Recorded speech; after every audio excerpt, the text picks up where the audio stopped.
Bertemu lagi dengan video dari Matemanesos bersama saya Henry Yantoli.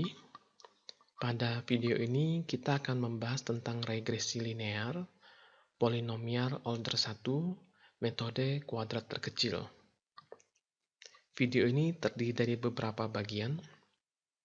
Yang pertama adalah pencocokan kurva, lalu regresi linear, dan ada contoh soal dan latihan soal. Bagian pertama tentang pencocokan kurva. Pencocokan kurva atau curve fitting merupakan proses mencari fungsi aproksimasi pada data. Ada dua kondisi. Pertama adalah pencocokan kurva pada data tidak tersebar, atau yang biasa kita temukan pada data hasil dari suatu fungsi. Kondisi kedua adalah pencocokan kurva pada kondisi data tersebar, atau biasanya data ini kita temukan dari hasil eksperimen atau hasil pengamatan. Pada kondisi data tidak tersebar, kita bisa mencocokkan kurva pada titik data kita dengan misalnya suatu kurva berwarna hijau yang melalui setiap titik dari data kita. Sedangkan pada kondisi data tersebar, untuk mencocokkan kurvanya, kita tidak melakukan seperti yang kita lakukan pada kondisi data tidak tersebar. Kita tidak berusaha atau berupaya mencari sebuah kurva yang melalui setiap titik dari data kita. Misalnya dalam contoh ini adalah kurva warna ungu ini. Tapi kita mencari sebuah kurva yang melintasi penyebaran data kita, dan fungsi ini kita sebut dengan fungsi regresi. Regresi merupakan pencocokan kurva pada kondisi data tersebar.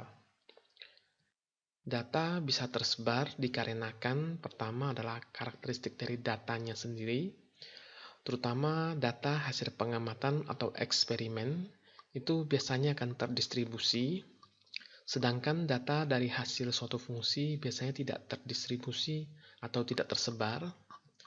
Kemudian tersebarnya data itu bisa karena adanya error dalam proses pengukuran data.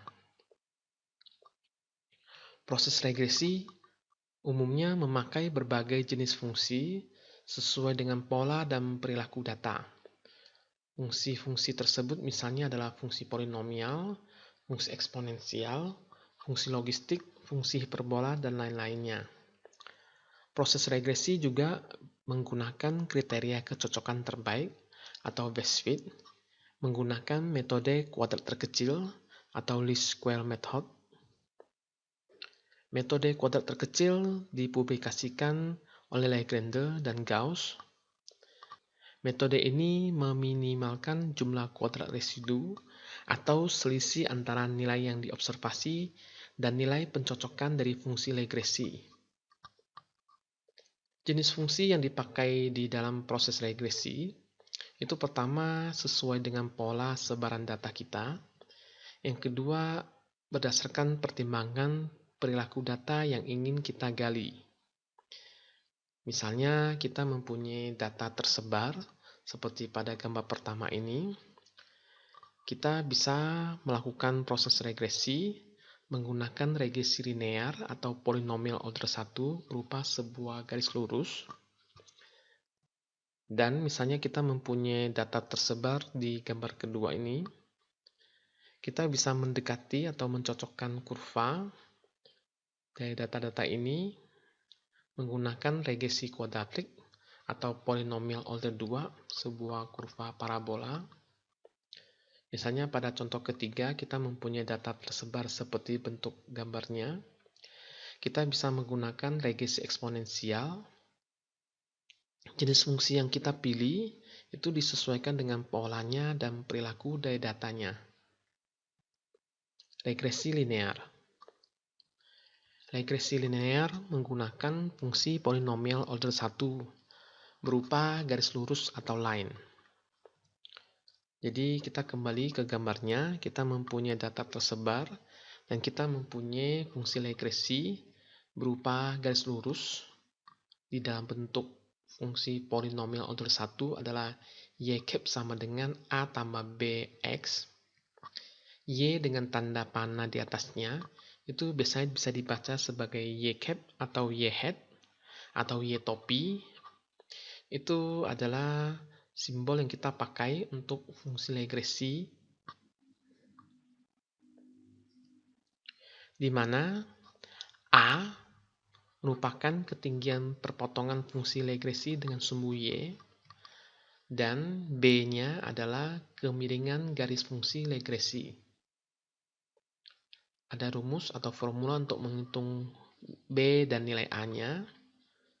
Nanti kita akan pakai di dalam contoh. Lalu di regresi linear, kita mempunyai ukuran kecocokan fungsi regresinya. Pertama adalah koefisien determinasi. Di simbolnya adalah R pangkat 2 atau R square. Yang kedua adalah koefisien korelasi. Simbolnya adalah R saja. Koefisien determinasi R square atau L kuadrat menunjukkan seberapa banyak atau proporsi variasi variabel Y yang bisa dijelaskan variabel X melalui fungsi regresi. Ada rumus mencarinya juga, R square sama dengan B dikali dengan SS ini adalah sum of square atau jumlah kuadrat XY dibagi dengan jumlah kuadrat atau sum of square SSYY-nya, di mana nilai R square atau L kuadrat akan berada di antara 0 sampai 1. Nilai koefisien determinasi R square yang berada di antara 0 sampai 1 bisa divisualkan seperti berikut ini. Pertama, kita mempunyai sebuah grafik dari data tersebar kita, yang setelah kita hitung, kita dapat sebuah fungsi regresi dengan nilai koefisien determinasinya atau L kuadratnya sama dengan 0, di mana kondisi L kuadrat sama dengan 0 ini memberi arti bahwa fungsi regresi kita sama sekali tidak menjelaskan variasi variabel Y atau 0%. Jadi fungsi regresi yang dihasilkan berupa garis hijau tersebut itu tidak bisa menjelaskan tentang variasi variabel Y. Kondisi kedua adalah misalnya kita mempunyai R square-nya mendekati 0. Di dalam gambar ini misalnya R square-nya atau R kuadratnya adalah 0,1393. Ini mengartikan bahwa fungsi regresi hasil hitungan kita hanya sedikit menjelaskan variasi variabel Y. Dalam contoh ini adalah 13,93%. Pada contoh berikutnya, misalnya kita mempunyai kondisi di mana R kuadratnya mendekati 1. Contoh ini adalah 0,8627. Ini artinya adalah fungsi regresi banyak menjelaskan variasi variabel X-nya. Dalam hal ini adalah 86,27%. Pada kondisi keempat, kita mempunyai R square-nya sama dengan 1. Ini adalah kondisi di mana fungsi regresi secara tepat menjelaskan variasi variabel Y. Koefisien korelasi atau R disebut juga momen hasil kali dari Pearson atau Pearson product moment, di mana koefisien korelasi R ini menggambarkan arah dan tingkat hubungan antara variabel X dan variabel Y dari data tersebar. Untuk menghitung koefisien korelasi atau R, kita menggunakan formula R sama dengan SS atau sum of square jumlah kuadrat XY dibagi dengan akar dari jumlah kuadrat XX dikali jumlah kuadrat YY, di mana hasil perhitungan koefisien korelasi akan berada di antara min 1 sampai 1. Koefisien korelasi R ini, pertama dia menjelaskan jenis hubungan.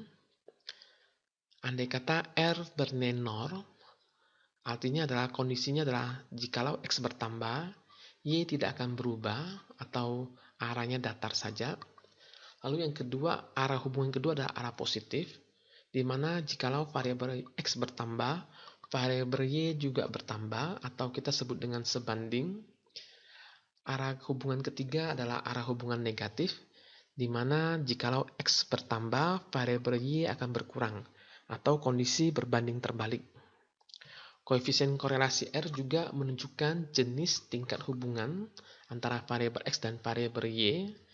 Jikalau R nilainya 0, artinya hubungan tidak ada. Jikalau R mendekati 0, artinya hubungan X dan Y-nya lemah atau weak. Jikalau R mendekati 1 atau min 1, artinya variabel X dan variabel Y mempunyai hubungan yang kuat. Jikalau R sama dengan 1 atau R sama dengan min 1, artinya variabel X dan variabel Y mempunyai hubungan yang sempurna. Nilai koefisien korelasi dari nilai min 1 sampai 1 bisa kita visualkan dengan 7 kondisi berikut ini. Kondisi pertama adalah saat R sama dengan 0, secara arah, kondisi R sama dengan 0 menunjukkan bahwa arahnya datar. Secara tingkat hubungan, tidak ada hubungan antara variabel X dan variabel Y. Pada kondisi 2, 3, 4, ini ada kondisi di mana terdapat arah positif. Yang pertama adalah R sama dengan 0,3732, artinya tingkat hubungannya lemah karena R mendekati 0. Pada yang kedua, R sama dengan 0,9288, artinya R mendekati 1, artinya tingkat hubungan variabel X dan variabel Y-nya kuat. Pada kondisi 5, 6, 7, ini adalah kondisi di mana arah berupa negatif. Yang pertama adalah jikalau R sama dengan min 0,3732, artinya R-nya mendekati 0, artinya variabel X dan variabel Y mempunyai hubungan yang lemah. Pada saat R sama dengan min 0,9288 atau mendekati min 1, artinya dia mempunyai arah negatif dan tingkat hubungan variabel X dan variabel Y-nya adalah kuat. Sedangkan jikalau R bernilai sama dengan min 1, artinya hubungannya berarah negatif dan tingkat hubungannya sempurna. Contoh soal. Dari data berikut, ada data tabelnya X 10, Y-nya 24, X 20, Y-nya 68, seterusnya sampai X 80, Y-nya 1452. Kita diminta mencari fungsi regresi linear atau Y-cap atau Y-hat-nya atau Y-topi. Kita diminta menghitung nilai koefisien determinasi R square atau R kuadrat dan diminta menghitung nilai koefisien korelasi linear atau R-nya. Jadi yang pertama, ini adalah langkah opsional. Kita bisa memperolehkan data tersebar ke dalam grafik. Langkah ini bertujuan agar kita bisa mendapatkan gambaran secara visualnya. Jadi di sebelah kanannya ada grafik dari tabel kita. Dan kita lihat bahwa sebaran datanya itu bisa kita dekati dengan sebuah fungsi regresi linear berupa garis lurus. Langkah perhitungannya adalah pertama-tama kita tambahkan dulu kolom tabel untuk membantu perhitungan. Pertama-tama dari soal kita mempunyai kolom X dan kolom Y. Kita tambahkan kolom N atau jumlah data atau data keberapa. Kemudian kita tambahkan juga kolom X kali Y. Lalu juga ada kolom X kuadrat atau X kali X. Dan ada kolom Y kuadrat atau Y kali Y. Di bawahnya kita tambahkan baris. Barisnya adalah baris sigma atau baris jumlah. Berikutnya kita akan melakukan pengisian atau perhitungan sesuai dengan tabel yang telah ada. Pertama adalah untuk kolom N, kita isi sesuai dengan datanya. Jadi data pertama N1 untuk X-nya 10, Y-nya 24. Untuk data kedua atau N2, X-nya 20, Y-nya 68, dan seterusnya sampai data ke-8. Dan kita menyimpan jumlah datanya adalah 8 atau N sama dengan 8. Kita akan pakai N sama dengan 8 ini dalam hitungan berikutnya. Untuk melengkapi data tabel ini juga, kita melakukan pertama dari kolom X-nya, kita menghitung sigma X-nya atau jumlah dari kolom X-nya sendiri. Hasilnya adalah 360. Untuk kolom Y juga sama, kita melakukan perhitungan jumlahnya atau sigmanya. Hasilnya adalah sigma Y adalah 5131. Berikutnya untuk kolom X kali Y, kita melakukan perhitungan nilai X dan nilai Y untuk setiap datanya. Pada yang data pertama, N yang 1, hasilnya adalah 10 kali 24, X-nya 10, Y-nya 24, kita kalikan, kita dapat 240.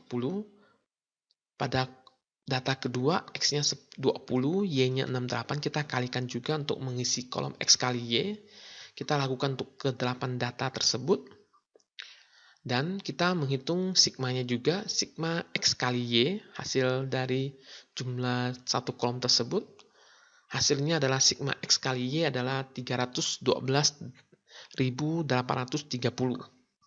Kita melakukan juga perhitungan yang sama untuk kolom X kuadrat atau X kali X. Perkalian X dikali dengan X sendiri atau X kuadrat. Sigmanya kita ambil, sigma dari X kuadrat adalah 20.400. Hal yang sama dilakukan juga untuk kolom Y kali Y atau Y kuadrat. Sigmanya kita ambil atau jumlahnya adalah 5.104.841. Data-data ini, hasil perhitungan ini, kita akan pakai di dalam perhitungan berikutnya. Proses berikutnya adalah kita perlu memasukkan hasil hitungan tabel kita, kotak berwarna ungu ini, ke dalam formulanya atau rumus-rumus perhitungannya. Yang pertama adalah kita akan menghitung nilai rata-rata atau min dari data kita. Yang pertama adalah kita akan menghitung nilai rata-rata untuk variabel X atau X bar, X garis di atasnya. Itu rumus mencarinya adalah sigma X dibagi dengan jumlah data atau bagi dengan N. Sigma X-nya adalah 360, N-nya atau jumlah datanya adalah 8. Kita masukkan ke dalam perhitungan, kita dapat X bar-nya atau rata-rata variabel X-nya adalah 45. Kita simpan hasil hitungan ini, X bar-nya sama dengan 45 di kolom hijau ini. Berikutnya adalah kita akan menghitung rata-rata variabel Y-nya atau Y bar sama dengan sigma Y, dalam hari ini ada 5.131 dibagi dengan N-nya 8. Hasil perhitungannya adalah Y bar atau rata-rata Y adalah 641,375. Kita simpan nilai ini. Berikutnya kita akan menghitung jumlah kuadrat atau sum of square dari data. Sum of square ini akan disingkat dengan SS, S besar. Yang pertama adalah SS dari X kali Y. Cara menghitungnya adalah mengambil nilai sigma XY dikurang dalam kurung sigma X dikali sigma Y dibagi dengan N-nya. Sigma X kali Y kita adalah 312.830 dikurang dengan sigma X-nya adalah 360 dikali 5.131 dibagi dengan 8. Hasil SSXY-nya adalah 81.935. Kita simpan nilai ini. Berikutnya jumlah kuadrat kedua yang akan kita hitung adalah SSX kali X. Formulanya juga ada, sigma X kuadrat dikurang XX dalam kurung kuadrat dibagi dengan N. Kita sesuaikan dengan nilainya dari yang telah kita simpan. Hasilnya adalah SSXX adalah 4.200. Yang ketiga adalah kita perlu mencari sum of square atau jumlah kuadrat YY. Formulanya adalah sigma Y kuadrat dikurang dalam kurung sigma Y dikuadratkan dibagi dengan N. Angka-angkanya juga ada, kita tinggal masukkan saja. Hasilnya adalah 1.813.945,875. Kita akan pakai hasil perhitungan ini untuk proses perhitungan berikutnya. Oke, pada proses berikutnya kita akan menghitung atau mendapatkan fungsi regresi yang berupa garis lurus untuk regresi linear. Y cap sama dengan A ditambah dengan B kali X-nya. Pertama-tama kita akan menghitung B atau kemiringan dari fungsi regresi kita. Rumusnya adalah B sama dengan sum of square XY dibagi sum of square XX-nya. Jadi kita ada nilainya, ada di kotak warna hijau. Hasil pembagiannya adalah B sama dengan 19,5083. Berikutnya kita akan menghitung A. Cara menghitungnya adalah A sama dengan Y bar atau nilai rata-rata Y dikurang B yang kita dapatkan sebelum ini dikali dengan X barnya atau nilai rata-rata X-nya. Hasilnya adalah A sama dengan min 236,4985. Jadi setelah kita mendapatkan nilai A dan nilai B-nya ini, kita masukkan kembali ke bentuk dari fungsi regresi data kita. Y cap sama dengan A ditambah BX. Kita dapatkan fungsi regresi kita adalah Y cap sama dengan min 236,4985 ditambah 19,5083 dikali X. Proses berikutnya adalah kita perlu menghitung koefisien determinasi dari data kita. Ingat bahwa R square atau R kuadrat, koefisien determinasi, akan berada di antara nilai 0 sampai dengan 1. Cara menghitungnya adalah R square atau R kuadrat sama dengan B dikali sum of square XY dibagi sum of square YY-nya. Angka-angkanya juga ada, kita telah menyimpannya. Hasil perhitungan R square-nya adalah 0,8811. Berikutnya, kita akan menghitung koefisien korelasi dari data kita. R, nilai R akan dari nilai min 1 sampai dengan 1. Rumus atau formula menghitungnya adalah R sama dengan jumlah kuadrat atau SS, sum of square, XY, dibagi dengan akar SS XX dikali SSYY. Angka-angkanya juga ada di kotak warna hijau. Kita masukkan dan kita hitung. Hasilnya adalah R sama dengan 0,9387. Oke, kesimpulan dari contoh soal ini adalah pertama, dari data yang ada, kita lihat bahwa data tersebut adalah data tersebar. Kita mencoba mencocokkan dengan sebuah fungsi regresi linear, dan dari hasil perhitungan kita dapatkan fungsi regresi linear kita adalah Y cap sama dengan min 236,4985 ditambah dengan 19,5083 dikali dengan X.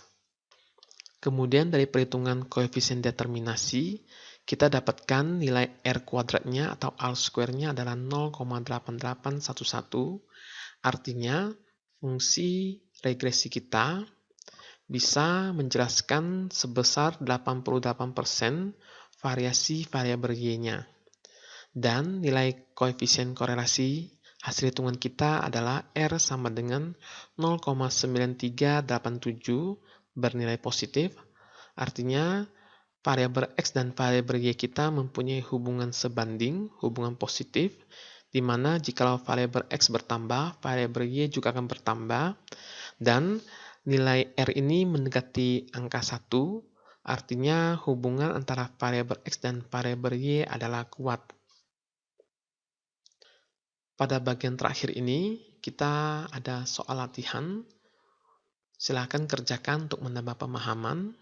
Jadi yang soal pertama adalah kita diberikan tabel X dan Y dengan nilai-nilai yang tertera di tabel tersebut, datanya 10, lalu kita sama disuruh mencari fungsi regresi linear Y cap-nya atau Y hat-nya, juga disuruh menghitung nilai koefisien determinasi R square-nya, juga menghitung nilai koefisien korelasi. Berikutnya ada soal nomor 2 juga, sama mencarinya regresi linearnya, R square-nya dan R-nya dengan nilai-nilai di tabel. Dan ada soal ketiganya, latihan ketiga ini juga sama, mencari regresi linearnya, menghitung nilai koefisien determinasi dan koefisien korelasinya. Silakan dikerjakan. Terima kasih telah menyaksikan video dari Matemanesos.